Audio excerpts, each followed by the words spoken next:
सती माँ धनवान है और पार्वती मैया गुणवान है।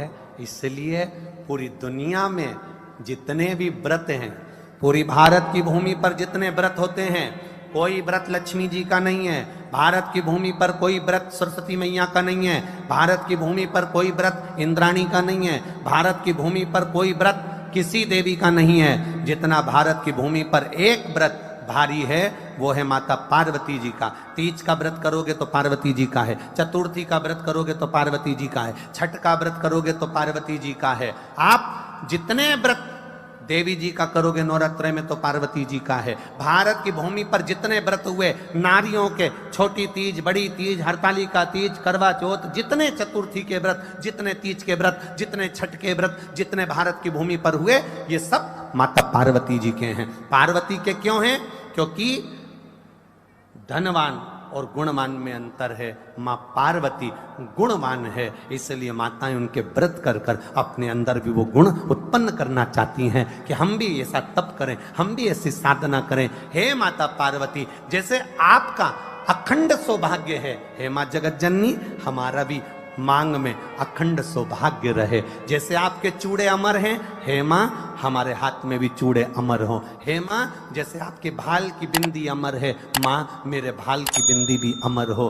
हे माँ जैसे आपके नैनों का सुरमा, बालों का गजरा अमर है, हे माता पार्वती हमारे भी नैनों का सुरमा और बालों का गजरा अमर कर देना। बस इतनी सी कृपा नारी माता पार्वती से मांगा करती है, माँ पार्वती से चाहती है।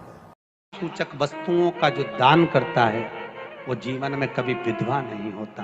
महाराज वो 8 वस्तुएं बताई हैं। पहला कुमकुम, दूसरा पुष्प, चाहे लाल हो, चाहे सफेद हो, चाहे पीला हो, पुष्प कोई भी हो। तीसरे नंबर पर है चंदन। चौथे नंबर पर है तांबुल, 5वें नंबर पर है काजल। छठे नंबर पर है ईख। क्या बोलते हैं यहां पर ईख को? क्या बोलते हैं? गन्ना, ईख। 7वें नंबर पर है लौंग, खाने वाली जो लौंग होती है, लौंग। और 7वें नंबर पर है, 8वें नंबर पर है जीरा। कहते हैं चैत्र महीने की तृतीया तिथि को बिना नमक का भोजन कर कर, सुबह बिना नमक का भोजन करें, एक समय फलाहार करें बिना नमक का, और तुला दान के बराबर एक पलड़े में अपन बैठकर 8 वस्तुएं तुला की रख कर जो दान दे देता है वो नारी कभी विधवा होकर नहीं जाती, 7 जन्म तक अखंड सौभाग्यवती रहती है। अखंड सौभाग्य कार्य करेंगी तो भी सौभाग्य की सामग्री देंगी। सौभाग्य की सामग्री का दान क्यों किया जाता है? सौभाग्य सूचक वस्तुओं का दान क्यों किया जाए? सौभाग्य की वस्तुएं क्यों प्रदान करी जाती है, क्यों दी जाती है? उसका कारण क्या है?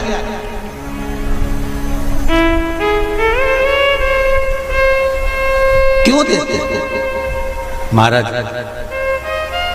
भारत की भूमि की सौभाग्यवती माताओं का एक मन की अभिलाषा रहती है। भारत की भूमि की माताओं की एक अभिलाषा रहती है कि जब उसके प्राण छूटे तो अखंड सौभाग्य धारण करके पति के कंधे पर और पुत्र के कंधे पर शमशान पर।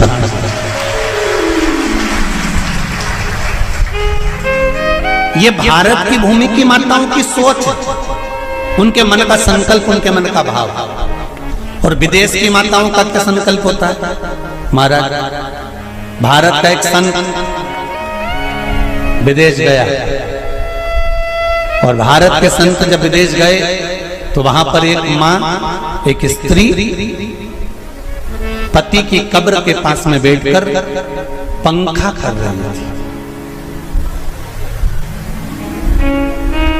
भारत के संत को बड़ा दुख हुआ, देखो हमारे यहाँ की माताएं तो पति के साथ सती हो जाती हैं, हमारे भारत की भूमि की माताएं तो पति के साथ सती हो जाती हैं, पर ये तो विदेश की माताएं तो भारत की माता से भी बढ़कर है कि पति मर गया, कब्र के अंदर है, तो भी पंखा कर रही हैं।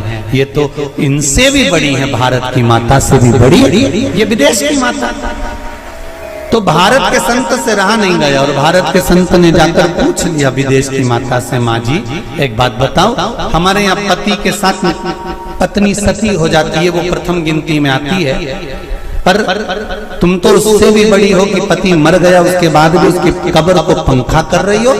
इतने में विदेश की माता ने कहा, मैं पति को पंखा नहीं कर रही, हमारे यहाँ नियम है जब तक पति की कब्र नहीं सूख जाए हम दूसरी शादी नहीं कर सकते, इसलिए पंखे से सुखा रहा।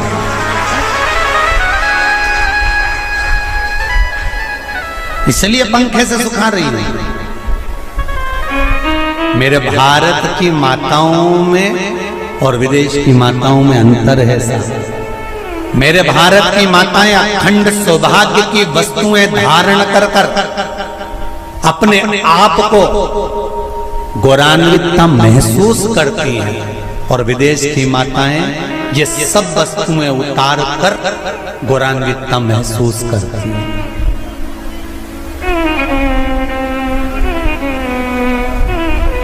क्यों देते हैं चूड़ी का दान, क्यों देते हैं बिंदी का दान, क्यों देते हैं अखंड सौभाग्य का दान? किस महाराज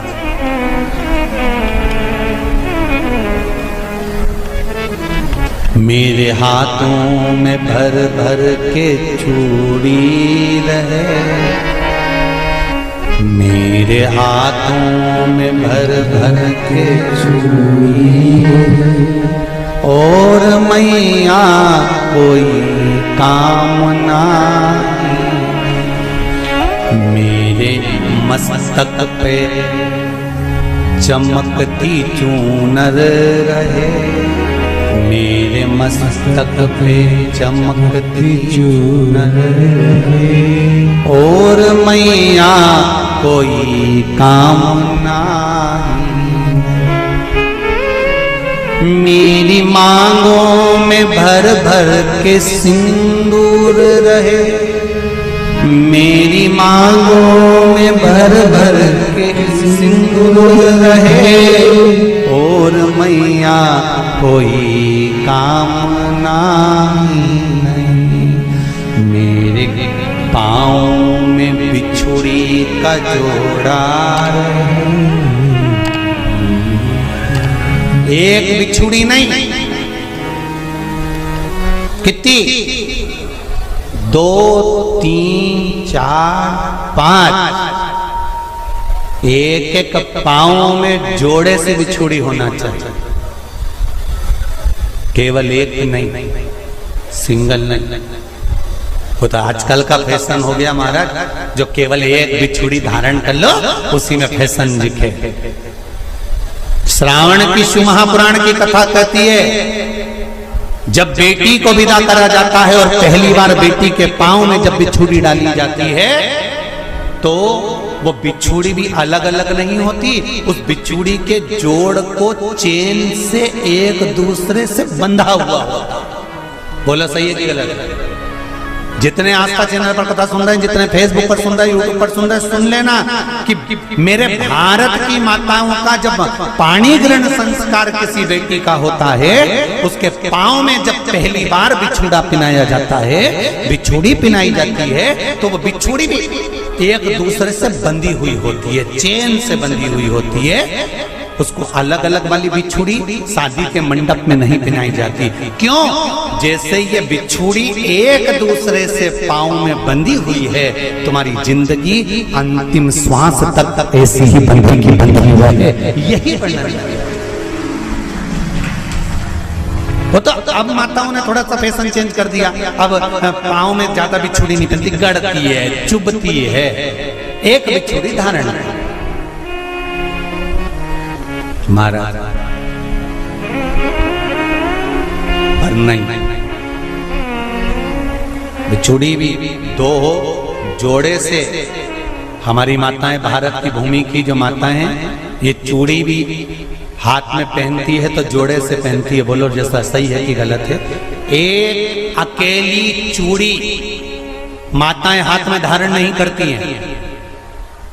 अगर भारत की भूमि की संस्कारित माताएं हैं और भारत की भूमि की सभ्यता और संस्कृति को जानती है तो अकेली चूड़ी नहीं, जोड़े की चूड़ी पहनेगी, 2 चूड़ा डालेगी, 4 डालेगी, 12 डालेगी, पर सिंगल नहीं, अकेले। और सरल भाषा में समझ लो, हमारे यहां ठेले पर लेने जाओ तो जो केले अपन खाते हैं वो भी सिंगल नहीं देते, उसको भी जोड़े से दिया जाता है। 2 दूं की, 12 दूं की, आधी दर्जन दूं की 1 दर्जन दूं। अब अंदाजा लगाइए, हमारे यहां देने का भी एक भाव है। श्रावण के महीने की शिव महापुराण की कथा, जिसका नाम है श्रावण शिव महापुराण की कथा, ये कहती है कि पार्वती जी ने और गंगा जी ने ये चतुर्मास में जितना सौभाग्य का दान दिया है, उनके बराबर दुनिया का कोई व्यक्ति इतना सौभाग्य का दान नहीं दे सकता जो माता गंगा और पार्वती दोनों दान दे रहे हैं।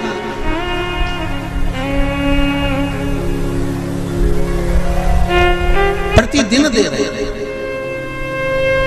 और अब तो फैशन आ गया, तुम लोगों जो सौभाग्य का दान देते हो प्लास्टिक की डलिया में देते हो, पर एक एक पुराण को उठा कर देख लेना, एक एक उद्यापन को उठा कर देख लेना, जितनी तुम कथा तुम्हारे घर में छोटी छोटी कथाओं की पोथियां पड़ी हो उनको उठा कर देख लेना, उसमें नहीं लिखा कि प्लास्टिक की डलिया में सौभाग्य की वस्तु का दान दिया जाता है। उसमें लिखा है बांस की पिटारी में, बांस की डलिया में सौभाग्य की वस्तुओं का दान दिया गया। क्यों? क्योंकि बांस वंश की वृद्धि करता है, बांस सौभाग्य की वृद्धि करता है, और बांस अखंड सौभाग्य, जैसे बांस का पौधा बढ़ते चले जाता है, बढ़ते चले जाता है, उसी तरह बांस की डलिया में जब दान दिया जाता है, बांस की टोकनी में जब दान दिया जाता है, तो ये भाव रखा जाता है कि तुम्हारा सौभाग्य ऐसे ही बढ़ता रहे। पर अब थोड़ा सा फैशन चेंज हो गया तो प्लास्टिक की डलिया, पर प्लास्टिक की नहीं,